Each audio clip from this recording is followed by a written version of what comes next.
Good morning or good afternoon. Bom dia ou boa tarde, dependendo do fuso horário. Sou Dimitri Agoulios, endocrinologista na Grécia, atual presidente da Sociedade Europeia de Menopausa e Andropausa, EMAS. Tenho um enorme prazer em estar convosco neste webinar sobre saúde cardiometabólica e óssea na insuficiência ovárica prematura, a perspectiva de um endocrinologista. Esta é uma entidade muito prevalente, com muitas consequências prejudiciais. Duas das principais, se não as maiores, são a doença cardiovascular e a osteoporose. Hoje vamos debater exatamente esta questão. Como é que podemos quantificar estes problemas? Até que ponto é que são perigosos? E como é que os podemos tratar? O professor Sanjay Kalra vai dar-nos todas as informações teóricas e clínicas para permitir responder estas perguntas. Antes de começarmos, a EMAS gostaria de agradecer à Abbott pelo apoio e por permitir que este webinar fosse possível. Devemos, no entanto, clarificar que o conteúdo científico do programa é responsabilidade exclusiva da EMAS. Passando para as questões técnicas, entraram neste webinar no modo de escuta apenas, ou seja, têm o microfone desligado e, portanto, não conseguimos ouvir qualquer barulho da vossa parte. Convidamos-vos a apresentarem as perguntas por texto através da secção de perguntas e respostas que está presente no painel do Zoom. Podem colocar as vossas questões a qualquer momento e no final do webinar iremos debater as vossas perguntas. Embora seja em inglês, este evento está a ser interpretado para chinês, mandarim, espanhol, português ou russo. Podem escolher a língua clicando no widget de interpretação que encontram no painel do Zoom. Podem procurá-lo agora. Por fim, lembro-vos que estamos a gravar o webinar de hoje e que ele ficará em breve acessível no website da EMAS. Tenho um enorme prazer de vos apresentar o professor Sanjay Kalra, que é um endocrinologista que trabalha no Hospital Bharti, Karnal, na Índia. É antigo presidente da Sociedade de Endocrinologia da Índia, foi eleito presidente da Federação do Sul da Ásia de Sociedades de Endocrinologia, é membro da direção da Sociedade Internacional de Endocrinologia e atual presidente da Associação Profissional Indiana da Saúde Transgênero, uma outra questão importante. É também editor de manuais de medicina e endocrinologia tropical, e também publica no manual Public Index. Vai debater connosco a saúde cardiometabólica e óssea na insuficiência ovária prematura. Vamos aproveitar a sua larga experiência para aprender a quantificar o risco cardiometabólico e avaliar a saúde óssea nas mulheres com insuficiência ovárica primária e também como devemos abordar este problema de um ponto de vista terapêutico. Sanjay, muito obrigado por estar connosco. Muito obrigado, Dr. Dimitrios, e bem-vindos a todos. Bom dia, Dr. Carlos e a doutora Patrícia, os primeiros a enviarem as suas mensagens. A doutora Patrícia está na Argentina, portanto é muito cedo para ela. Sejam bem-vindos. Estamos muito ansiosos por ter uma discussão muito interessante hoje e desejamos as maiores felicidades para o dia. Gostaria de agradecer à EMAS por organizar este programa. Mas a menopausa e a andropausa não se limitam à Europa, são problemas globais. São questões globais, não são propriamente problemas ou doenças. A menopausa é uma fase da vida e é nosso dever, enquanto profissionais de saúde, garantir que as mulheres que passam pela menopausa e depois da menopausa permanecem saudáveis. A definição de saúde não se limita apenas às hormonas ou às gónadas, é um conceito muito abrangente. A menopausa não se limita à Europa, como eu disse, é uma questão global, mas vamos parar por alguns momentos aqui. Será que a menopausa acontece em todos os animais? Será que a menopausa acontece em todos os mamíferos? Em todos os primatas? E a resposta vai surpreender-vos. A menopausa ocorre apenas nos seres humanos. E algumas baleias, que são mamíferos aquáticos. Não acontece noutros primatas, nem noutras espécies. Há outros animais que têm aquilo que se chama a senescência reprodutiva ou envelhecimento reprodutivo. Mas se virmos a diferença entre a cessação da reprodução e a cessação da vida, a paragem da capacidade reprodutiva e a paragem da vida, é uma diferença mínima em todas as outras espécies animais. Só nas baleias é que vemos que param de se reproduzir pelos 40 anos, mas vivem até aos 90. E o mesmo acontece com as mulheres, com os seres humanos. A menopausa ocorre mais cedo, mas a vida continua. Enquanto endocrinologistas, enquanto profissionais de saúde, é nosso dever cuidar de todos. E este dever é reforçado se a menopausa ocorrer mais cedo.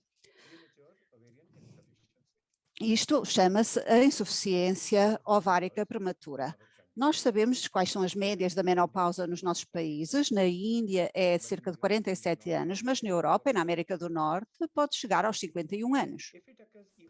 Se ocorrer ainda mais cedo, antes dos 40 anos de idade, chamamos-lhe insuficiência ovárica prematura.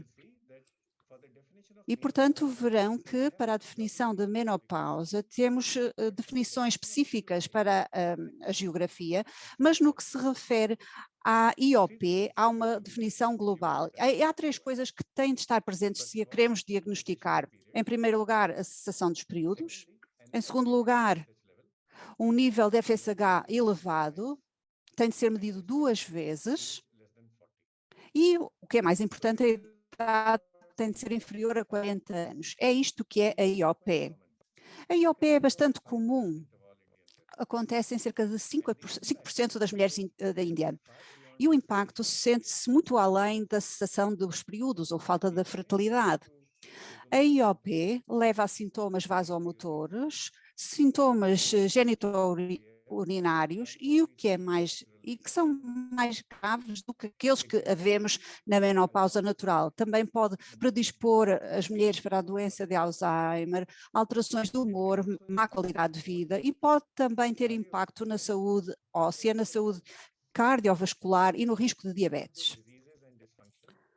Não são apenas doenças e disfunções, queixas e preocupações, na realidade tem impacto na vida e a IOP leva a uma morte prematura. E, portanto, a função ovárica, a saúde ovárica é fundamental para uma vida prolongada, para a longevidade. Se perdermos os nossos ovários cedo, perdemos a vida cedo também. A apresentação clínica da IOP. Vejam esta lista tão longa. Como é que a podemos simplificar? Assim, é muito mais simples para entendermos. É claro que vai haver uma cessação dos períodos, podemos ter sintomas vasomotores, podemos ter preocupações relacionadas com a saúde dermatológica, a saúde da pele. E quando temos estes três fatores, temos também sintomas relacionados com o humor e sintomas médicos. Agora que já viram este slide, torna-se muito mais fácil entender o anterior. Perturbações menstruais, subfertilidade, os sintomas clássicos da menopausa, alterações na pigmentação da pele, tanto hiperpigmentação como hipopigmentação, perda de cabelo, bócio, fadiga e temos também sintomas não específicos, como ansiedade e perturbação. Estes são os sintomas e sinais, as queixas e preocupações da doente, da mulher que vive com IOP. Mas qual é a etiologia? Uma vez mais, temos uma lista longuíssima. Qualquer pessoa fica confuso com isto. E aqui gostaria de agradecer aos nossos intérpretes que estão a fazer um trabalho fantástico de interpretar esta apresentação em tempo real para mandarim, russo, português e espanhol. Muito obrigado, colegas, por estarem conosco e por tornarem este webinar verdadeiramente global. Vamos simplificar este slide. I é de idiopático, herdado, autoimune, infecções e iatrogénico. Estas são as causas da insuficiência ovárica prematura. Portanto, este slide torna-se muito mais fácil de entender agora. Tentamos simplificar as causas, as queixas e as preocupações relacionadas com a IOP. Vamos avançar. Quando falamos de imunidade, há muitas doenças autoimunes associadas à IOP e aqui gostaria de falar daquilo que chamamos a vigilância gonadal, termos de ter cuidado, de ser observadores. Se temos uma doente com qualquer doença autoimune, seja da tiroide, hipotiroidismo, por exemplo, ou diabetes tipo 1, devem fazer um exame da saúde dos ovários, mesmo que a doente não tenha doenças, que a doente tenha doenças autoimunes não endócrinas, perturbações relacionadas com os tecidos conjuntivos, ou com as articulações, ou com o fígado, como a hepatite autoimune ou a cirrose biliar primária. Em todas estas situações devem fazer a história clínica menstrual da doente. Há mais uma síndrome que eu gostaria de chamar a vossa atenção, porque não faz parte da definição da IOP, mas é algo que é muito comum em muitos países, incluindo a Índia, Turquia e algumas partes de África. Uma pergunta para todos. Coloquem no chat até que ponto é que a síndrome de Sheehan é comum. Não é uma insuficiência ovárica, mas simula a insuficiência ovárica. Portanto, temos de tratar a síndrome de Sheehan da mesma forma que tratamos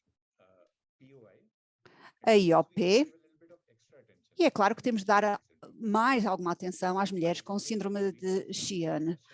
Agradeço o que está a ser escrito em russo, embora eu não consiga ler, mas tenho a certeza que isto irá ser traduzido depois da apresentação.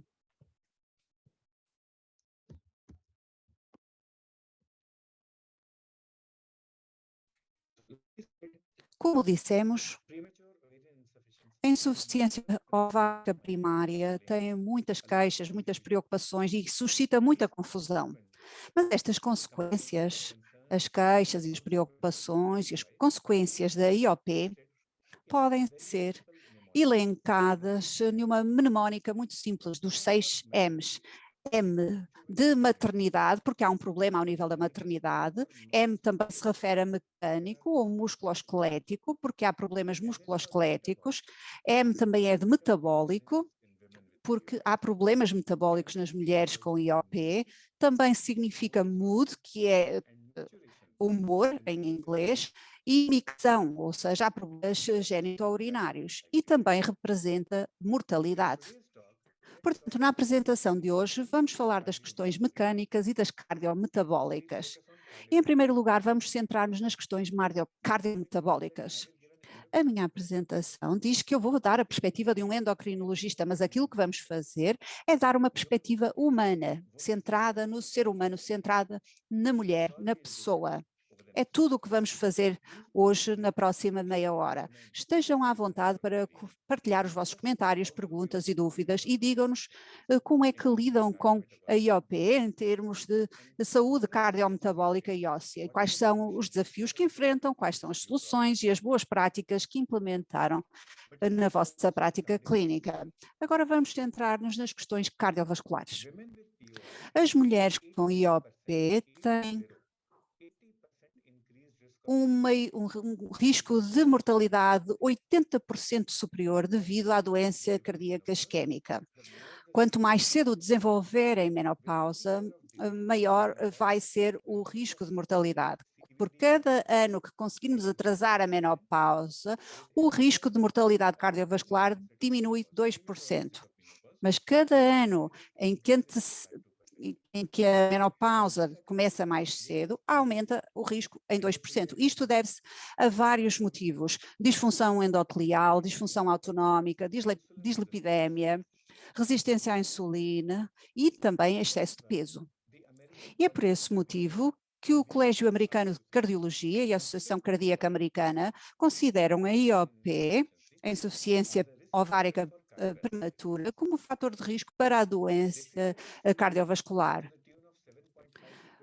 O risco é de cerca de 7,5% a 19,9%.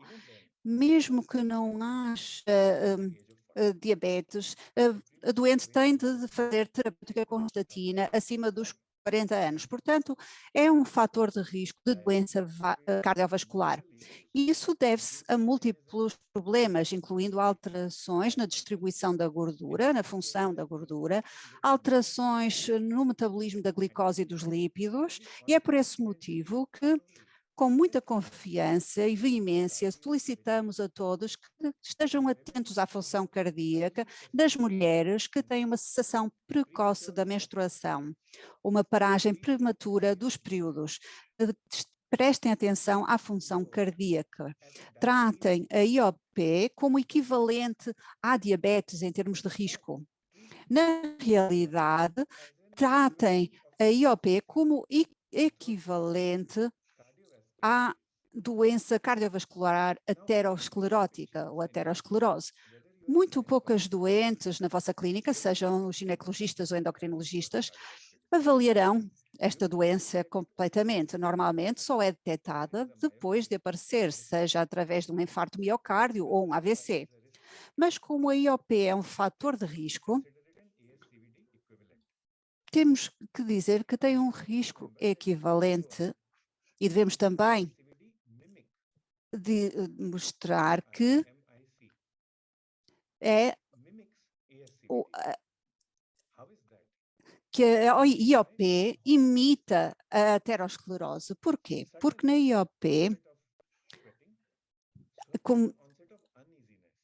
há um início precoce de sudação e uma sensação de desconforto, que também é um sintoma de angina de peito, especialmente em pessoas com diabetes, e chamamos a isso equivalente da angina.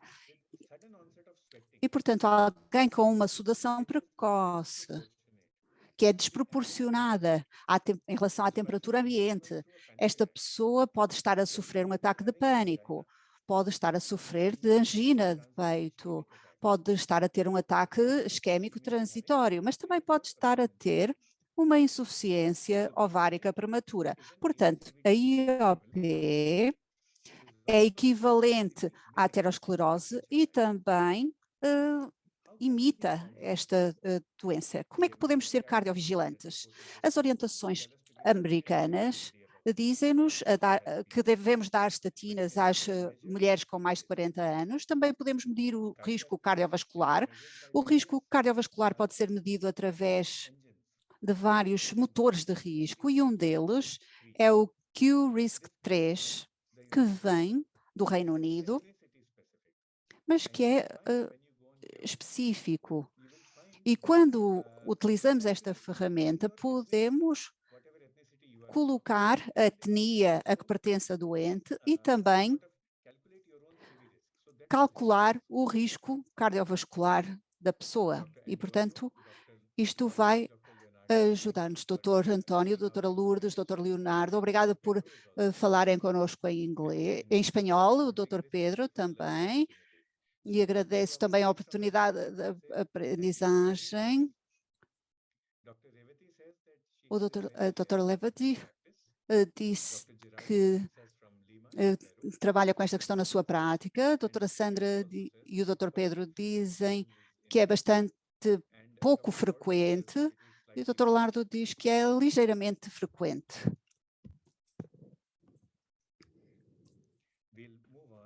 Vamos avançar. Estamos a falar de IOP como um simulador da aterosclerose, equivalente da aterosclerose, e o que nós vemos é que quanto mais cedo ocorre a IOP, maior é o risco de mortalidade. A mortalidade em geral, e isto é estatisticamente significativo, como nos diz esta grande meta-análise, que abrange mais de 3.000 mulheres. Aqui pegaram numa idade de 45 anos, portanto o limiar era 45, se o limiar fosse de 40 ou menos, a associação teria sido ainda mais robusta. Cardiovigilant. We can do cure risk screen. Falamos sobre a necessidade de ser vigilantes em termos de doenças cardiovasculares. Outra coisa que podemos fazer é concentrar-nos na questão da obesidade. Chamamos isto o barofenótipo da menopausa. Fenótipo, em inglês, significa a soma de todos os atributos externos. E barofenótipo é a soma de todos os atributos relacionados com o tecido gordo. Em inglês coloquial, poderíamos chamar a gordura abdominal associada à menopausa. E seria bom que os intérpretes e os colegas internacionais pudessem também oferecer ou sugerir expressões alternativas para descrever esta questão para o fenótipo da menopausa. Nós podíamos encontrar aqui uma expressão mais poética, mais bonita, para nos referirmos a esta gordura na zona do ventre, na zona abdominal. E, portanto, temos problemas de acumulação de gordura ectópica no fígado, no sistema musculoesquelético e também à volta dos ovários, provavelmente. E começamos a perder a massa magra e em vez... Existe também um problema em que a massa muscular baixa e a massa gorda sobe. E esta é uma das razões para termos a vigilância ao nível cardiovascular e motivar as mulheres na idade de menopausa a fazerem mais exercício. Isto é algo que realmente tem muita importância, porque se elas fizerem exercício, tanto ao nível aeróbico como exercícios de resistência, então poderão melhorar a sua saúde a longo prazo. E não é só uma questão de aparência, porque a menopausa está associada a diabetes tipo 2 e, portanto, o risco aumenta, assim como o risco de 1,5, um risco superior de ter problema de falência ovárica prematura. Temos aqui as estatísticas que são muito significativas, mas significa que quanto mais cedo começar a menopausa, maior este risco. Sendo assim, a falência ovárica prematura é uma forma também de tentar prevenir, ou um sinal para tentar prevenir precocemente a diabetes, porque temos aqui uma questão de resistência à insulina e, portanto, podemos usar o exercício físico para tentar inverter esta tendência. Para melhorar a sensibilidade à insulina. Já falámos também do risco de morte, a questão da obesidade, da diabetes tipo 2 e coisas simples como a hipertensão também estão relacionadas com falência ovárica prematura. E, portanto, mulheres que tiveram falência ovárica prematura, em geral, também sofrem de hipertensão.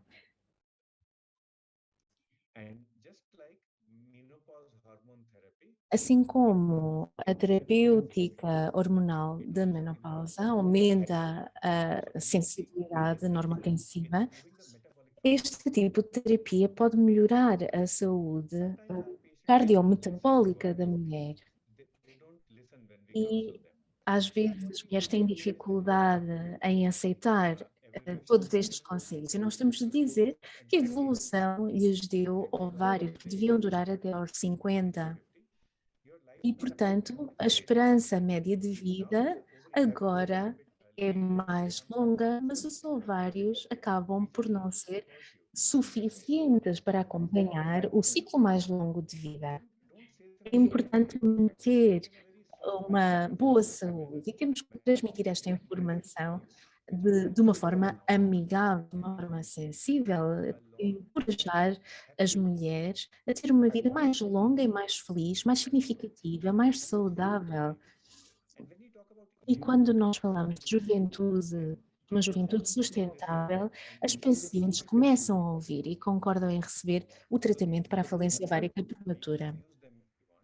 Nós podemos usar estas estatísticas, estes números, se quiserem.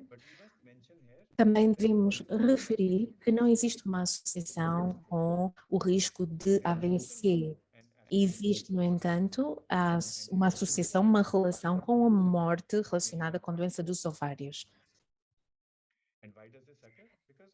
E, gradualmente, o endotélio começa a envelhecer durante a menopausa.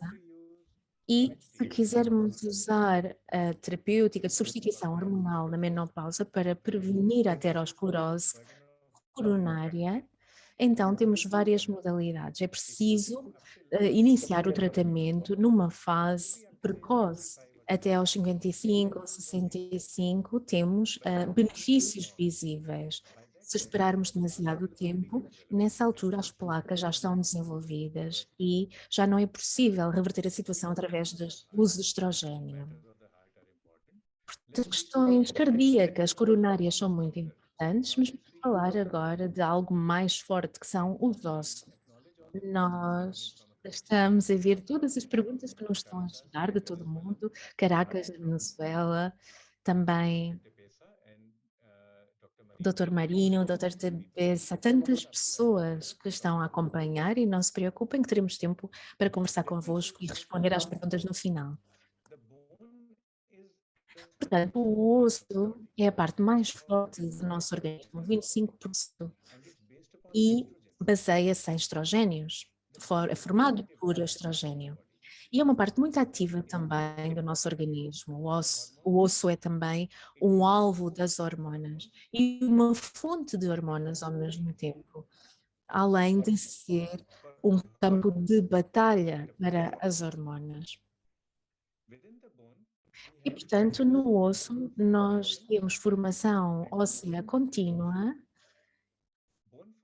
A formação óssea faz através de osteoblastos e a absorção através de osteoclastos.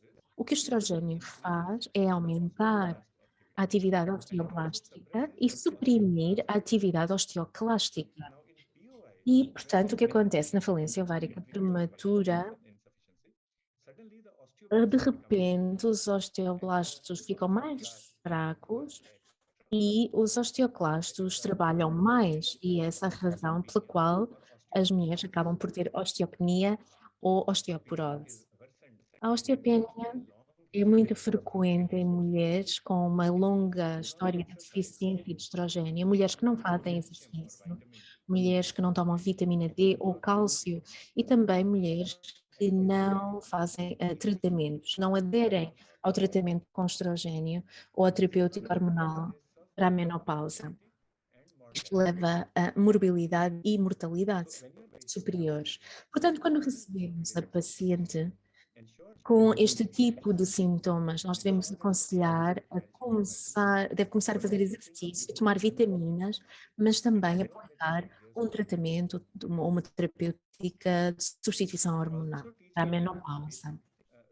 Há regras básicas a nível de estilo de vida que podem ajudar as mulheres a prevenir fraturas, e o objetivo principal no tratamento da osteoporose, ou prevenir a osteoporose, é para prevenir quedas e fraturas. Portanto, temos de nos concentrar no osso, nos músculos, nas articulações e nos nervos.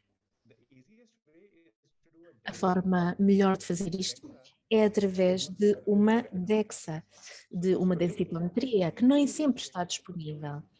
E, portanto, podemos usar outro tipo de ferramentas. FREX é uma ferramenta.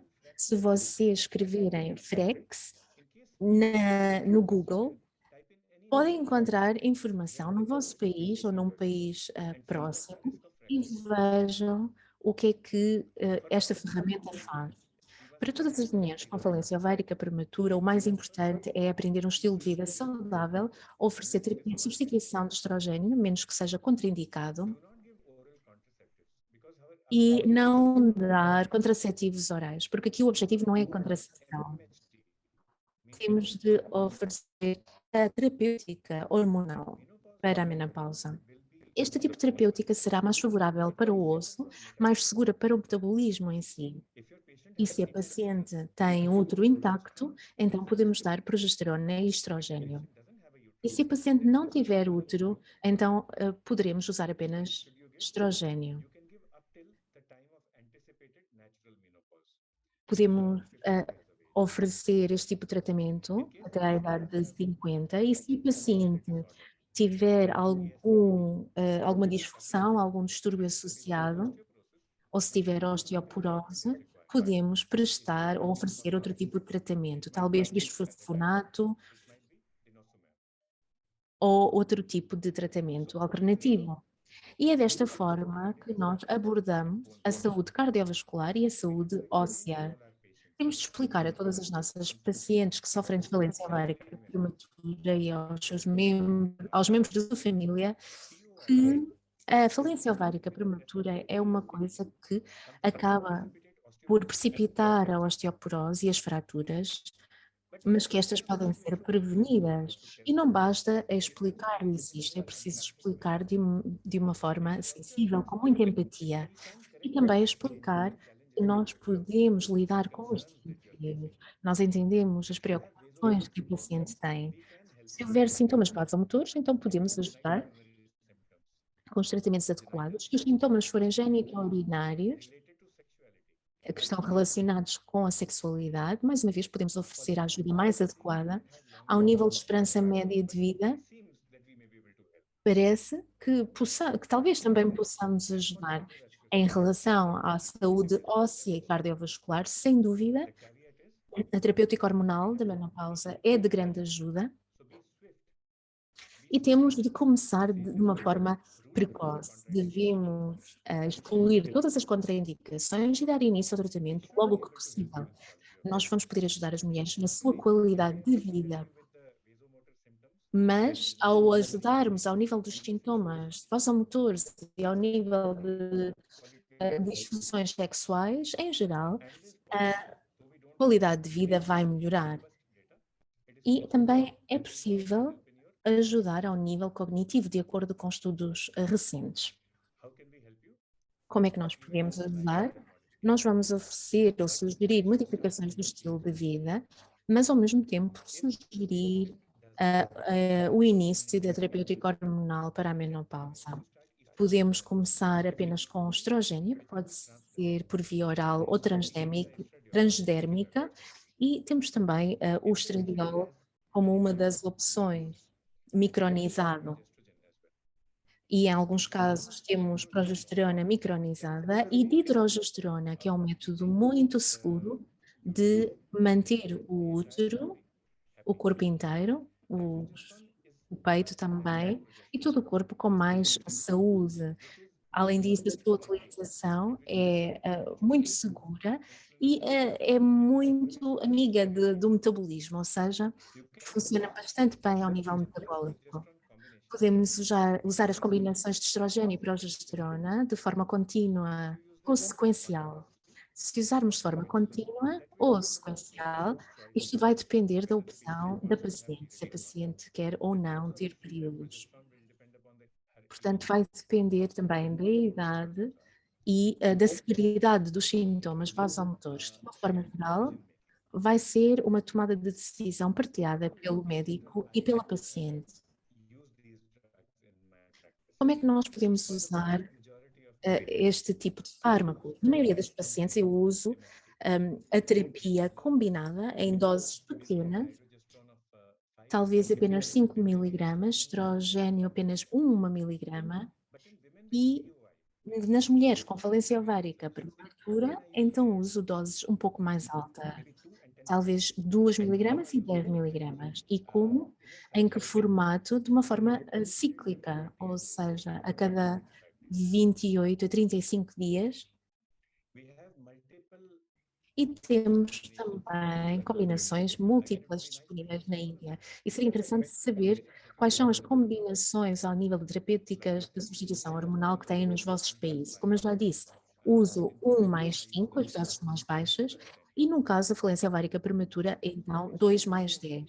E às vezes a paciente quer uma dose muito ligeira, e nesse caso posso usar 0,5 miligramas de estradiol, de estrogênio, e 2,5 de dihidro.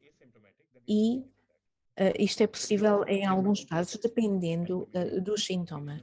Também cálcio e vitamina D, tratar a pressão arterial, também a diabetes, e fazer um controle generalizado do estado de saúde da paciente. Desta forma vamos melhorar a qualidade de vida das nossas pacientes. Elas serão mais felizes. E quando passamos a primeira receita, na primeira prescrição de terapêutica hormonal, podemos sorrir para elas e ter uma atitude tranquila para transmitir essa sensação às pacientes. E muitas vezes estas mulheres já não sorriam há imenso tempo. E, portanto, nós temos que ter uma atitude amigável, pedir para as pacientes voltarem daqui a 1 mês ou 2, mas prometer que daqui a uma semana já terá o sorriso de volta no seu rosto. E quando o sorriso regressa ao rosto da família, até a sogra, que é uma pessoa muito importante no contexto cultural da Índia, o marido, os filhos, todos os familiares e amigos vão começar a sorrir. E, portanto, este tipo de terapêutica hormonal pode devolver a alegria e o sorriso à vida das pacientes. Também falamos da saúde cardiovascular, agora da saúde óssea, e não resisti a incluir a disfunção sexual neste slide. Esta é outra razão porque as mulheres com falência ovárica prematura precisam de melhorar a sua autoestima, porque fica afetada em geral. E se nós ajudarmos a este nível, a nível de disfunções sexuais, a qualidade de vida da mulher em geral também vai melhorar. Podemos ter de sugerir também tratamento ao nível psicológico, mas tudo isto deve ser feito de uma forma muito amigável e demonstrando muita empatia pela paciente. E esta era a informação que nós queríamos partilhar hoje. É apenas o início da nossa conversa, porque a vantagem deste tipo de webinar é que podemos partilhar experiências, podemos fazer perguntas e fazer aqui um intercâmbio de informação. E então vou pedir ao presidente aqui da palestra para assumir as perguntas e respostas. Muitíssimo obrigado, Dr. Calra, por uma palestra tão instrutiva e tão clara. Temos de convidar pela partilha de informação ao nível da falência ovárica prematura, também a quantificação do risco ao nível dos ovários e a avaliação do nível geral da qualidade de vida destas mulheres. Portanto, nós estamos à espera das vossas questões, pedimos que usem o Q&A, a parte de perguntas e respostas aqui no Zoom. Eu fiquei bastante impressionado com aquilo que disse. 1 em 20 mulheres na Índia podem ter falência ovárica prematura. Isto é 5%, corresponde a 5%. E o número que encontramos habitualmente na literatura é 1%. Portanto, considera que na Índia ou no Sudeste Asiático em geral, esta doença é mais prevalente em comparação com a América do Norte, o Reino Unido, a Europa? Sim, tem que ver com vários fatores, na realidade. O primeiro fator é iatrogénico. Quando existe, por exemplo, uma disfunção ao nível de hemorragia de um período, Existem fármacos que têm sido tentados, mas na Índia o tratamento aconselhado é cirurgia em vez de fármacos. E, portanto, quando existe cirurgia, é mais provável que isso aconteça. Depois temos tuberculose e outras doenças. Parece que a tuberculose tem uma grande associação ao endométrio, o que é uma segunda razão, para além das doenças autoimunes. Na Índia, aquilo que nós temos é um problema no tratamento das doenças autoimunes. Quanto mais nos afastamos do Equador, maior o risco de doenças autoimunes. No norte da Índia, onde trabalho, temos uma grande prevalência de doenças autoimunes. Pode ser falência ovárica prematura, diabetes tipo 1, mas mais próximos do Equador vai haver menos frequência na prevalência destas doenças. Portanto, estas são algumas causas que levam ao aumento deste tipo de doença. Estou a perceber, é uma resposta muito informativa. Vamos então avançar para algumas perguntas que aparecem no painel. Uma delas é: até que ponto a obesidade aumenta as doenças cardiovasculares nas mulheres com falência ovárica prematura? Parece que existe aqui uma combinação entre a obesidade e a falência ovárica prematura. É verdade? É verdade, há vários fatores, mas a obesidade é um dos principais e de todos os fatores, se nos tivéssemos de concentrar num, seria a obesidade. Deixem-me também falar sobre a diferença entre obesidade pós-menopausa, mesmo nas mulheres com IOP, e a obesidade noutras adultas. Na menopausa, a obesidade não é causada por um aumento no consumo energético, é causada por uma redução no gasto energético. Portanto, em primeiro lugar, temos de incentivar as mulheres com IOP e menopausa a serem mais ativas do ponto de vista físico. Em segundo lugar, estas mulheres também desenvolvem sarcopenia, ou perda de massa muscular. Portanto, ao incentivarmos a atividade física, devemos lembrar-lhes também de fazerem exercícios de resistência. Os exercícios aeróbicos são importantes, mas os de resistência ainda mais. Portanto, lembrem-nas de fazer isso, caso contrário vão perder a sua massa muscular. Muito importante, muito obrigado.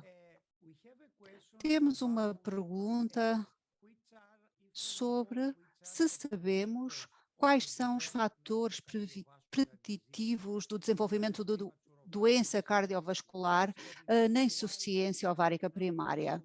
É claro que ter IOP não são boas notícias, mas há algum fator preditivo que algumas mulheres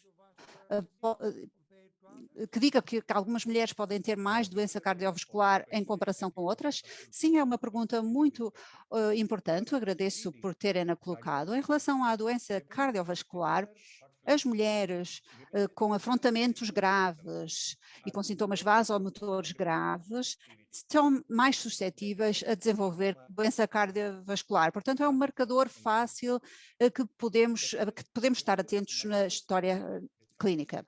E as doentes com disfunção metabólica, se tiverem diabetes, hipertensão, obesidade, dislipidémia e fígado gordo, sem ser alcoólico, quanto mais destes fatores tiverem, maior será o risco de doença cardiovascular. E isto também é algo que podemos perguntar facilmente, podemos olhar para as análises ou perguntar à doente. Se quisermos fazer um teste isolado, seria a microalbuminúria. Se a doente tiver microalbuminúria, a probabilidade de desenvolver doença cardiovascular é maior. Portanto, é simples. É uma forma simples de abordar estas mulheres. Não precisamos de fazer grandes testes muito avançados, não podemos referenciar a doente ao cardiologista. Lembremos-nos da ferramenta QRISK-3. Usem essa ferramenta, seja qual for a parte do mundo de onde vêm, poderão ter uma avaliação razoável do risco das vossas doentes. Em relação à doença óssea, os fatores de risco serão a duração prolongada da menopausa, baixa ingestão de cálcio e de vitamina D e também massa muscular baixa. Como é que medimos a massa muscular? podem fazer uma densitometria, bioimpedância, podem também dizer aos vossos alunos para fazer uma tese sobre sarcopenia, mas a forma mais simples é verificar a circunferência do braço ou da perna. Porque essa medida ajuda a definir se a doente tem sarcopenia ou se está em risco elevado. Em relação à doença cardiovascular, falámos da ferramenta QRISK-3 e aqui falamos da ferramenta FLAX. Mas vejo, Dr.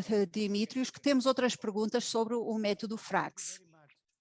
Muito obrigado, concordo consigo, Dr. Sanjay, que parece haver uma correlação entre a gravidade dos sintomas e a doença cardiovascular. Nem todos os estudos concordam, mas isso é algo que devemos esclarecer. Fico muito satisfeito por ter referido a doença do fígado gordo não alcoólico e a sarcopenia. São duas entidades que normalmente esquecemos.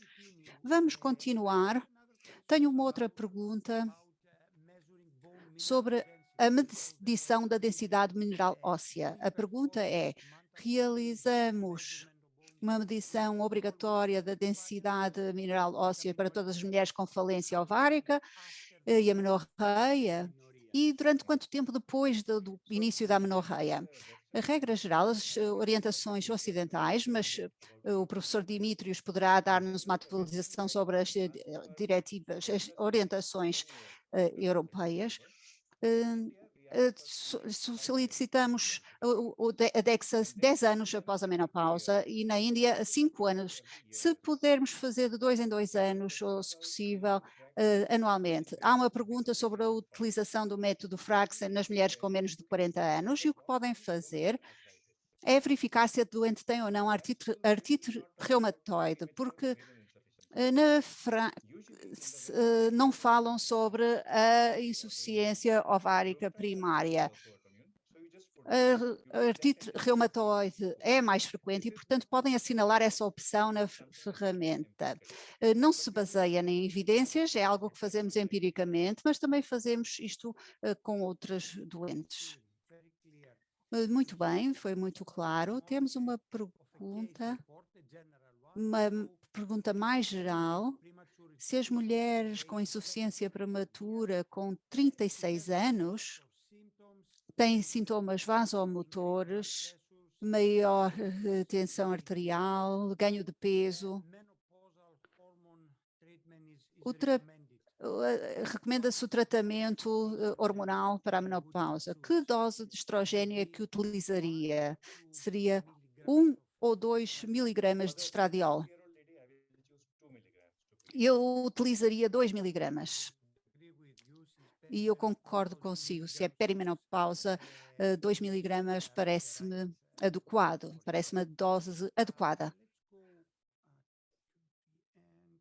Vamos para o final. Posso ver aqui outra pergunta da doutora Ana Gnustis, que agradece ao Dr. Sanjay pela sua apresentação e quer saber sobre o efeito do estrogênio nos fatores de risco cardiovascular, dislipidemia e diabetes, mas também a densidade mineral óssea depende da dose e se depende da...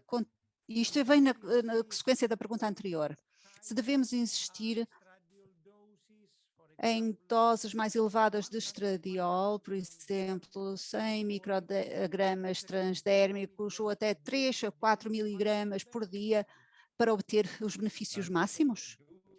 Algumas pessoas fazem isso, outros colegas de infertilidade utilizam doses muito elevadas de estrogênio e, portanto, são seguras durante curtos períodos de tempo. Pessoalmente, nunca ultrapassei os 2 miligramas. E agora, quando analiso a minha prática clínica, poderá ter havido 1 em 100 doentes em que os sintomas eram muito graves. E eu senti-me tentado em utilizar 2 comprimidos, mas não o fiz. Como é que geri? Com muito aconselhamento e talvez tomar paroxetina à noite durante algumas semanas. Portanto, paroxetina ou um fármaco do género, mas na minha prática clínica nunca ultrapassei os 2 miligramas. Mas senti-me tentado com pelo menos 2 ou 3 das minhas doenças. Muito bem, muito claro. Vamos continuar. Parece que a sua apresentação foi muito empolgante e a minha pergunta é sobre a gestão destas doentes que têm eventos trombóticos no historial familiar. Portanto, não é no historial pessoal, mas sim no historial familiar de doença tromboembólica. Muito obrigado por essa pergunta. Essa pergunta lembra-nos de que quando estamos a começar a tratar uma doente, devemos fazer um bom historial do doente e da família. Devemos começar depois com uma mini dose de 0,5 miligramas e isso normalmente será suficiente. Em terceiro lugar, temos de estar vigilantes e dizer à doente que se tiver algum sintoma súbito que não possa explicar, deve parar de tomar o fármaco e voltar a vê-lo. Mas esta mini dose de 0,5 miligramas é uma dose muito segura. Muito bem. Temos algumas perguntas sobre medicamentos alternativos. Vejo aqui uma pergunta da doutora Angelina Donald. Que suplementos nutracêuticos ou nutritivos recomenda, particularmente se a doente estiver a tomar estatinas que diminui a coenzima Q10 e a vitamina K2? Portanto, talvez nos possa dar algumas palavras sobre suplementos nutritivos. Muito obrigada, doutora Donald, por essa pergunta. Uma resposta muito firme seria cálcio e vitamina D.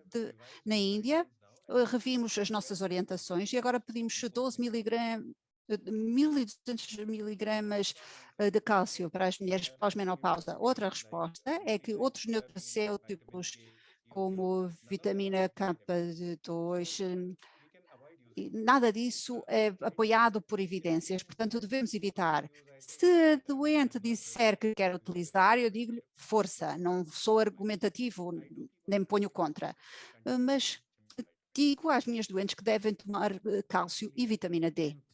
Muito bem.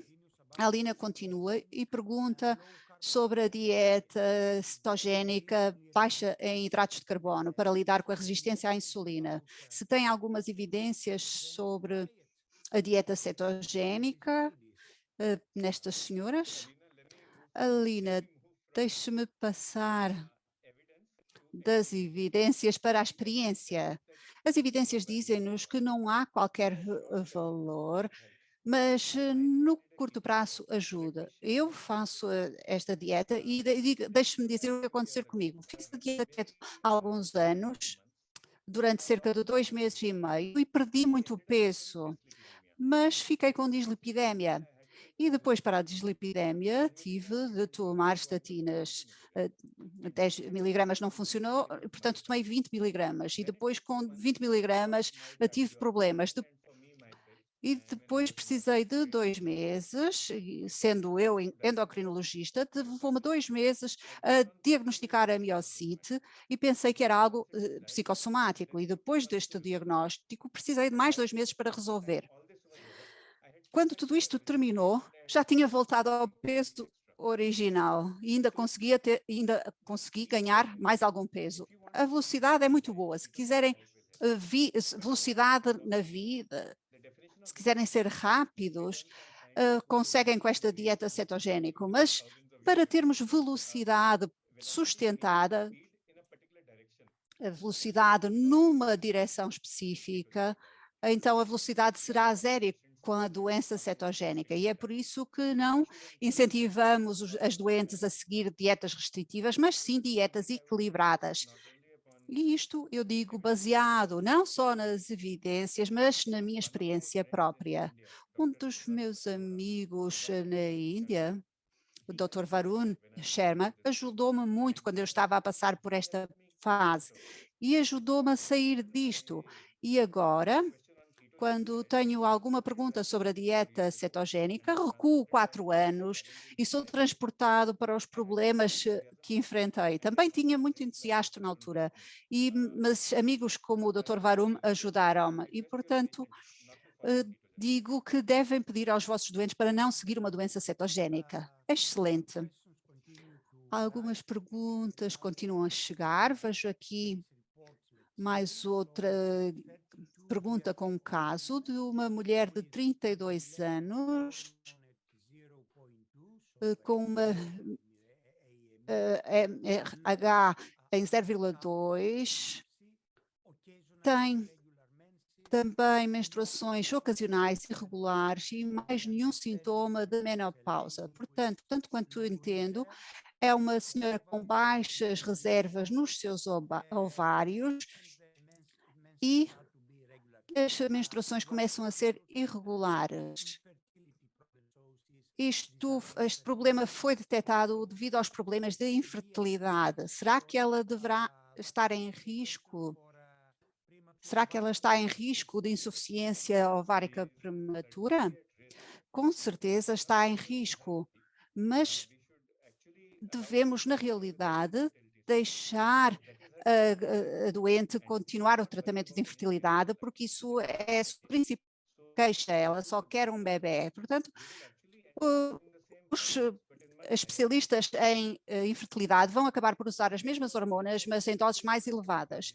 E com a ajuda da tecnologia reprodutiva irá conseguir ter um bebê. Depois de ter o bebê, então podemos tratar a questão da insuficiência ovárica prematura. Excelente, não poderia concordar mais com o Dr. Sanjay.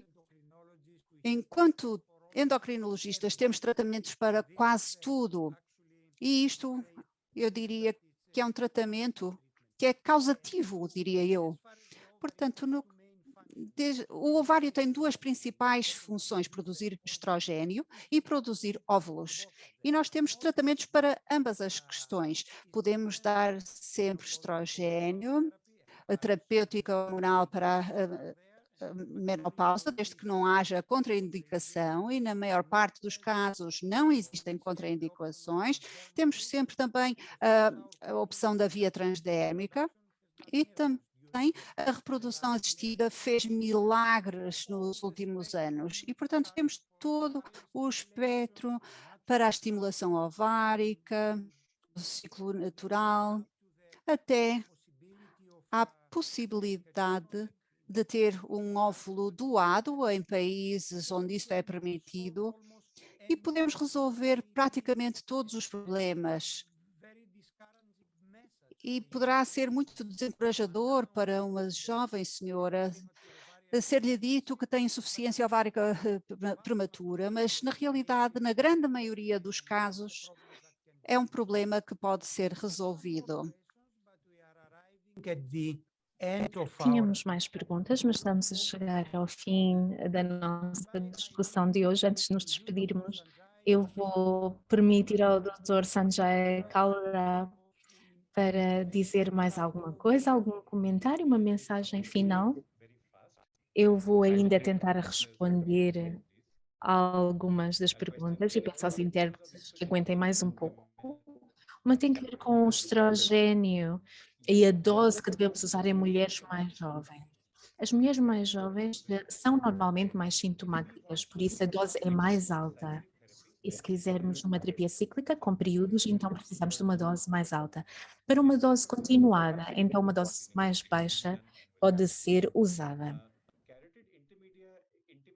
Em relação à outra questão sobre a carótida, não precisamos de aconselhar os nossos pacientes a fazê-lo, podemos usar uma dosagem mais baixa em relação à avaliação para melhorar a distribuição de gordura e melhorar também a gordura subcutânea e reduzir a gordura de uma forma geral. Não há preocupação aqui. Em relação à artrite, temos a ferramenta Frax, podemos ter a idade de 40 como referência, o que nos dá uma ideia mais realista do que podemos fazer. É algo que é aplicado empiricamente.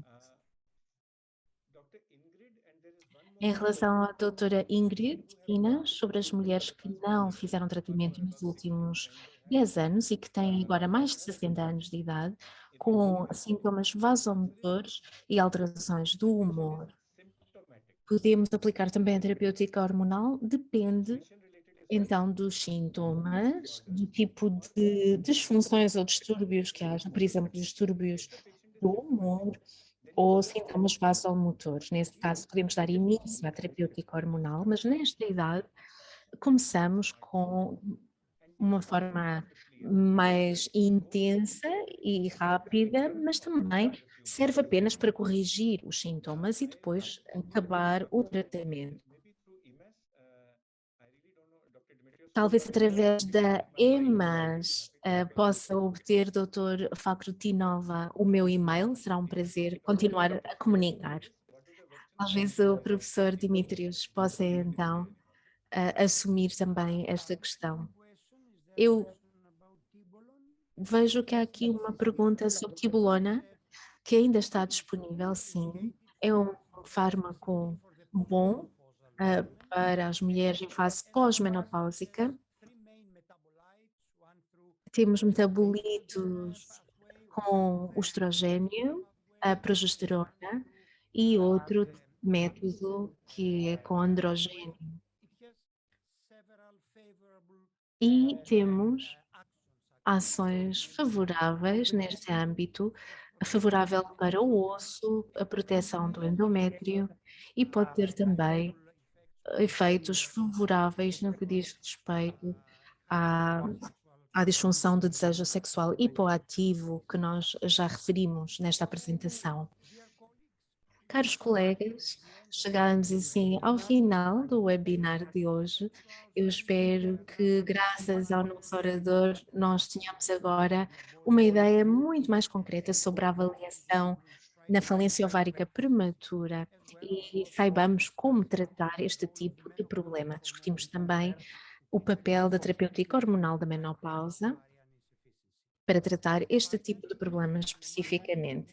E finalmente gostaria de lembrar que este webinar vai estar disponível no website da EMAS e com estas palavras eu gostaria de agradecer ao professor Sanjay Kalra pela sua partilha e agradecemos também a todos os que assistiram pela vossa atenção.